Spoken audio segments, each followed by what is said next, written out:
ವಿವಿಧ ಬೇಡಿಕೆಗಳನ್ನು ಈಡೇರಿಸುವಂತೆ ಅಖಿಲ ಭಾರತ ಶಿಕ್ಷಕರ ಸಂಘಟನೆಗಳ ಜಂಟಿ ಕ್ರಿಯಾ ಸಮಿತಿಯ ವತಿಯಿಂದ ಜನವರಿ 8 ರಂದು ರಾಷ್ಟ್ರಾದ್ಯಂತ ಕಪ್ಪು ಬಟ್ಟೆ ಧರಿಸಿ ಪಾಠ ಬೋಧನೆ.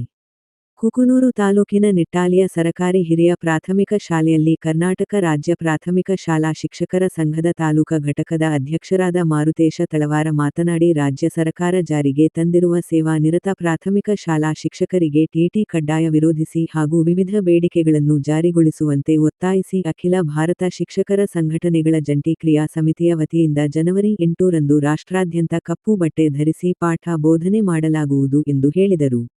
ಅವರು ಗುರುವಾರದಂದು ಮಾಧ್ಯಮದೊಂದಿಗೆ ಮಾತನಾಡಿ, ಸೇವಾ ನಿರತ ಶಿಕ್ಷಕರಿಗೆ ಶಿಕ್ಷಕರ ಅರ್ಹತಾ ಪರೀಕ್ಷೆ ಕಡ್ಡಾಯಗೊಳಿಸಿರುವ ಸುಪ್ರೀಂ ಕೋರ್ಟ್ ಆದೇಶಕ್ಕೆ ಸಂಬಂಧಿಸಿದಂತೆ ಸೂಕ್ತ ಕಾನೂನು ತಿದ್ದುಪಡಿಯನ್ನು ತಂದು ಸೇವಾ ನಿರತ ಶಿಕ್ಷಕರಿಗೆ ನ್ಯಾಯ ಒದಗಿಸಬೇಕು ಎಂದು ಸರಕಾರದ ಗಮನಕ್ಕೆ ತರುವುದು. ಎನ್ಪಿಎಸ್ ರದ್ದುಗೊಳಿಸಿ ಓಪಿಎಸ್ ಜಾರಿಗೊಳಿಸುವಂತೆ ಒತ್ತಾಯಿಸಲಾಗುವುದು ಎಂದರು. ಗುತ್ತಿಗೆ ಆಧಾರದ ಮೇಲೆ ಶಿಕ್ಷಕರನ್ನು ನೇಮಕ ಮಾಡಿಕೊಳ್ಳುವ ಬದಲಾಗಿ ರಾಜ್ಯ ಹಾಗೂ ರಾಷ್ಟ್ರಾದ್ಯಂತ ಖಾಯಂ ಶಿಕ್ಷಕರನ್ನು ನೇಮಕ ಮಾಡಿಕೊಳ್ಳುವಂತೆ ಒತ್ತಾಯಿಸಲಾಗುವುದು. ಸಮಾನ ಕೆಲಸಕ್ಕೆ ಸಮಾನ ವೇತನ ನೀಡುವುದು ಮತ್ತು ರಾಷ್ಟ್ರದ ಎಲ್ಲಾ ಶಿಕ್ಷಕರಿಗೆ ಏಕರೂಪದ ವೇತನ ಜಾರಿಗೊಳಿಸುವುದು.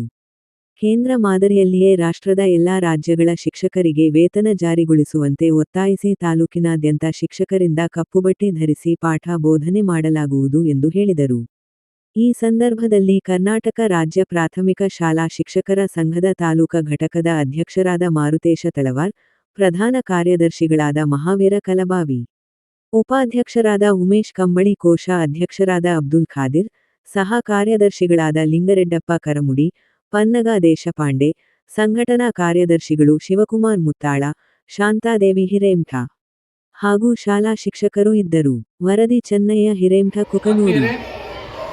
ಇವತ್ತಿನ ದಿವಸ ನಮ್ಮ ರಾಜ್ಯಾದ್ಯಂತ ವಿಶೇಷವಾಗಿ ಈ ಒಂದು ಹೋರಾಟವನ್ನು ನಾವು ರಾಷ್ಟ್ರದಾದ್ಯಂತ ಇವತ್ತಿನ ದಿವಸ ನಾವು ಮಾಡ್ತಾ ಇದ್ದೇವೆ.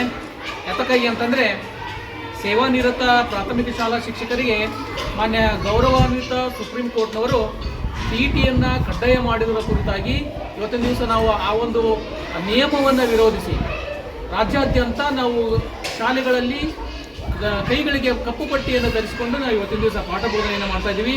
ಪ್ರಮುಖವಾಗಿರ್ತಕ್ಕಂಥ ವಿಷಯಗಳೇನಪ್ಪ ಅಂತಂದರೆ, ನಮ್ಮ ಸೇವಾನಿರತ ಶಿಕ್ಷಕರಿಗಾಗಿ ಗೌರವಾನ್ವಿತ ಸುಪ್ರೀಂ ಕೋರ್ಟ್ ಅವರು ಟಿಟಿಯನ್ನು ಕಡ್ಡಾಯಗೊಳಿಸಿದ್ದರ ಪರಿಣಾಮವಾಗಿ ಇವತ್ತಿನ ದಿವಸ ಬಹಳಷ್ಟು ಈ ಹಿಂದೆ ನೇಮಕಗೊಂಡಿರ್ತಕ್ಕಂಥ ಹಿರಿಯ ಶಿಕ್ಷಕರಿಗೆ ತೊಂದರೆಯಾಗಿರ್ತಕ್ಕಂಥ ಕಾರಣಕ್ಕಾಗಿ ಮಾನ್ಯ ಗೌರವಾನ್ವಿತ ಸುಪ್ರೀಂ ಕೋರ್ಟ್ನ ಆದೇಶಗಳಿಗೆ ಸರಿಯಾದ ಸೂಕ್ತ ಕಾನೂನು ತಿದ್ದುಪಡಿಗಳನ್ನು ತಂದು ಸೇವಾನಿರತ ಶಿಕ್ಷಕರಿಗೆ ಒಂದು ರೀತಿಯ ಏನಪ್ಪ ಅಂತಂದರೆ ನ್ಯಾಯವನ್ನು ಒದಗಿಸಿಕೊಡಬೇಕಾಗಿರ್ತಕ್ಕಂಥದ್ದು ಕೇಂದ್ರ ಸರ್ಕಾರದ ಕರ್ತವ್ಯ ಆಗಿರುತ್ತೆ. ಆ ನಿಟ್ಟಿನೊಳಗೆ ಕೇಂದ್ರ ಸರ್ಕಾರದ ಕರ್ತವ್ಯವನ್ನು ನೆನಪಿಸಿ ಅವರ ಒಂದು ಗಮನವನ್ನು ಸೆಳೆಯಲಿಕ್ಕೆ ಇವತ್ತಿನ ದಿವಸ ನಾವು ಈ ಒಂದು ಕಪ್ಪು ಬಟ್ಟೆ ಧರಿಸ್ತಕ್ಕಂಥ ಕಾರ್ಯಕ್ರಮವನ್ನು ಇಟ್ಕೊಂಡಿದ್ದೀವಿ. ಅದ್ರ ಜೊತೆಗೆ NPS ಅನ್ನು ರದ್ದುಗೊಳಿಸಿ ಈ OPS ಅನ್ನು ಜಾರಿಗೊಳಿಸ್ತಕ್ಕಂಥದ್ದು, ಅದ್ರ ಜೊತೆಗೆ ಗುತ್ತಿಗೆ ಆಧಾರದ ಮೇಲೆ ಶಿಕ್ಷಕರನ್ನ ನೇಮಕ ಮಾಡಿಕೊಳ್ಳುವುದರ ಬದಲಾಗಿ ಕಾಯಮಾಗಿ ಶಿಕ್ಷಕರನ್ನ ರಾಜ್ಯದಾದ್ಯಂತ ರಾಷ್ಟ್ರದಾದ್ಯಂತ ನೇಮಕ ಮಾಡಿಕೊಂಡಿದ್ದೆ. ಆದರೆ ಪರಿಣಾಮಕಾರಿಯಾಗಿ ಬೋಧನೆ ಮಾಡೋದಕ್ಕೆ ಮತ್ತು ಉತ್ತಮವಾಗಿರ್ತಕ್ಕಂಥ ಕಲಿಕೆಯನ್ನು ಮಕ್ಕಳಿಗೆ ಕೊಡೋದಕ್ಕೆ ಸಹಾಯಕಾರಿ ಆಗುತ್ತೆ ಅನ್ನೋ ಕಾರಣಕ್ಕಾಗಿ ಗುತ್ತಿಗೆ ಆಧಾರದ ನೇಮಕಾತಿಯನ್ನು ಕೈಬಿಟ್ಟು ನಾವು ಇವತ್ತಿನ ದಿವಸ ಕಾಯಮಾಗಿರ್ತಕ್ಕಂಥ ಶಿಕ್ಷಕರನ್ನ ನೇಮಕ ಮಾಡಿಕೊಳ್ಬೇಕು ಅಂತಕ್ಕಂಥ ಒತ್ತಾಯವನ್ನು ಮಾಡ್ತಾ ಇದ್ದೇವೆ. ಅದ್ರ ಜೊತೆಗೆ ಸಮಾನ ಕೆಲಸಕ್ಕೆ ಸಮಾನ ವೇತನವನ್ನು ಕೂಡ ನೀಡಬೇಕು ಅಂತಕ್ಕಂಥದ್ದನ್ನು ಮತ್ತು ಕೇಂದ್ರ ಮಾದರಿಯಲ್ಲಿ ವೇತನವನ್ನು ನೀಡಬೇಕು ಅಂತಕ್ಕಂಥ ಒತ್ತಾಯವನ್ನು ಈ ಎಲ್ಲ ಅಂಶಗಳನ್ನು ಒಳಗೊಂಡಂತೆ ಇವತ್ತಿನ ದಿವಸ ನಮ್ಮ ಅಖಿಲ ಭಾರತ ಶಿಕ್ಷಕರ ಸಂಘಟನೆಗಳ ಕ್ರಿಯಾ ಸಮಿತಿಯು ಏನು ಕರೆಯನ್ನು ಕೊಟ್ಟಿದೆ. ಇವತ್ತಿನ ದಿವಸ ರಾಜ್ಯಾದ್ಯಂತ ಕಪ್ಪು ಪಟ್ಟಿಯನ್ನು ಧರಿಸಿಕೊಂಡು ಏನು ಹೋರಾಟವನ್ನು ನೀವು ಪಾಠ ಬೋಧನೆಯನ್ನು ಮಾಡಬೇಕಂತ ಹೇಳಿ ಇವತ್ತಿನ ದಿವಸ ನಾವು ಕೂಡ ನಮ್ಮ ಕುಕನೂರು ತಾಲೂಕಿನಾದ್ಯಂತ ನಮ್ಮ ಶಿಕ್ಷಕರ ಸಂಘಟನೆಗಳು, ನಮ್ಮ ಪ್ರಾಥಮಿಕ ಶಾಲಾ ಶಿಕ್ಷಕರ ಸಂಘಟನೆ ಕುಕನೂರು ತಾಲೂಕಿನ ಎಲ್ಲ ಶಿಕ್ಷಕರಿಗೆ ಕರೆಯನ್ನು ಕೊಟ್ಟಿದ್ದೇವೆ. ಇವತ್ತಿನ ದಿವಸ ಎಲ್ಲ ಶಿಕ್ಷಕರು ಕಪ್ಪು ಪಟ್ಟಿಯನ್ನು ಧರಿಸಿಕೊಂಡು ಪಾಠ ಬೋಧನೆಯನ್ನು ಮಾಡ್ತಾ ಇದ್ದಾರೆ. ಈ ಹೋರಾಟದ ಕುರಿತಾಗಿ ಈಗಾಗಲೇ ರಾಷ್ಟ್ರದಾದ್ಯಂತಲೂ ಕೂಡ ಹೋರಾಟಗಳು ಪ್ರಾರಂಭವಾಗಿವೆ.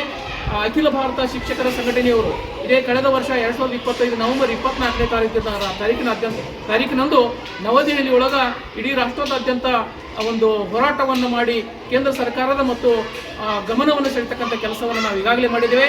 ಅದರ ಮುನ್ನೆಲೆಯಾಗಿ ಮುಂದೂಡಿದ ಒಂದು ಕ್ರಮವಾಗಿ ಇವತ್ತಿನ ದಿವಸ ರಾಜ್ಯಾದ್ಯಂತ ಕಪ್ಪು ಪಟ್ಟಿಯನ್ನು ಧರಿಸಿಕೊಂಡು ನಾವು ಹೋರಾಟವನ್ನು ಮಾಡ್ತಾ ಇದ್ದೇವೆ. ಈಗಲಾದರೂ ಕೇಂದ್ರ ಸರ್ಕಾರ ಸೇವಾನಿರತ ಪ್ರಾಥಮಿಕ ಶಾಲಾ ಶಿಕ್ಷಕರನ್ನು ಉಳಿಸ್ತಕ್ಕಂಥ ಕಾನೂನನ್ನು ರಚನೆ ಮಾಡಿ ಅವರ ಸೇವಾ ಹಿರಿತನಕ್ಕೆ ಗೌರವವನ್ನು ನೀಡಬೇಕು ಅಂತಕ್ಕಂಥ ಉದ್ದೇಶವನ್ನು ಹೊಂದಿಕೊಂಡು ಇವತ್ತೊಂದೇನು ನ್ಯಾಯವನ್ನು ನಾವು ಹೋರಾಟವನ್ನು ಮಾಡ್ತಾ ಇದ್ದೇವೆ, ಈ ಹೋರಾಟಕ್ಕೆ ಸರ್ಕಾರ ಸೂಕ್ತ ಕ್ರಮ ಕೈಗೊಳ್ಳಬೇಕು ಅನ್ನೋ ಒತ್ತಾಯವನ್ನು ಮಾಡುತ್ತಾ ಇವತ್ತಿನ ದಿವಸ ಈ ಹೋರಾಟಕ್ಕೆ ಪಾಲ್ಗೊಂಡಿರ್ತಕ್ಕಂಥ ಎಲ್ಲ ನನ್ನ ತಾಲೂಕಿನ ಶಿಕ್ಷಕ ಬಳಗಕ್ಕೆ ಧನ್ಯವಾದಗಳನ್ನು ಅರ್ಪಿಸ್ತಾ ಇದ್ದೇನೆ. ಅದರ ಜೊತೆಗೆ ಹೋರಾಟ ಯಶಸ್ವಿ ಆಗಲಿ, ನಮ್ಮ ಬೇಡಿಕೆಗಳು ಈಡೇರಲಿ ಅಂತಕ್ಕಂಥ ಮಾತುಗಳನ್ನು ನಾನು ಸರ್ಕಾರದ ಗಮನಕ್ಕೆ ತರಬಯಸ್ತೇನೆ.